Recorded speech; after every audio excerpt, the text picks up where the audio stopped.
তাতেই আছে ত্বকের যত্ন নিন। সামনে চলে এসেছে পুজো, তার আগে কিন্তু মানুষের মাথায় হাত চলে আসে। কাদের? বিশেষত মহিলাদের বা টিনেজার বা বাড়ির মহিলাদের, ঘরকর্ত্রী যারা ঘর সামলায় তাদের। তো সারা বছর কিছু করুক না করুক, দেখবে পুজোর আগে আগে একটু রূপচর্চা মানুষ করেই। ওর জন্য কিন্তু পার্লারগুলোতে এত এত লাইন পড়ে। তো আজকে আমি চলো তোমাদের সকলের সাথে শেয়ার করছি ঘরোয়া উপায় ত্বকের যত্ন নাও বলে লিখেই দিয়েছি। তো তোমরা কি করবে, একটু টক দই নেবে, একটু নেবে চালের গুঁড়ো, সাথে কি নেবে জানো? তোমরা কিন্তু এটা গোবিন্দভোগ চাল নিলে সব থেকে বেটার হবে। সেটা যদি না পাও, একান্ত তোমরা এমনি নর্মাল চালের গুঁড়ি বা ময়দাও নিতে পারো, কোনো সমস্যা নেই।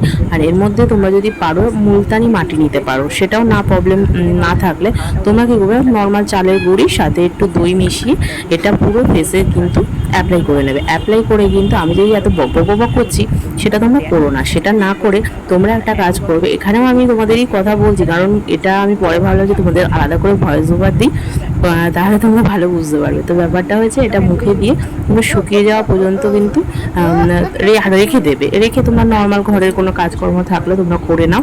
তারপর যখন শুকিয়ে যাবে, হালকা হাতে একটু জল নিয়ে নেবে, নিয়ে ভালো করে রাবিং করবে। মানে বেশি কিন্তু ডলাডলি একদম করবে না, যেটা বলার আর কি। কারণ এটা একটা স্কাবারের একটা কারণ কি, চালের যে গুঁড়ো আছে সেটা কিন্তু একটা স্কাবারেরও কাজ করে। মুখের ট্যান দূর তো অবশ্যই হবে।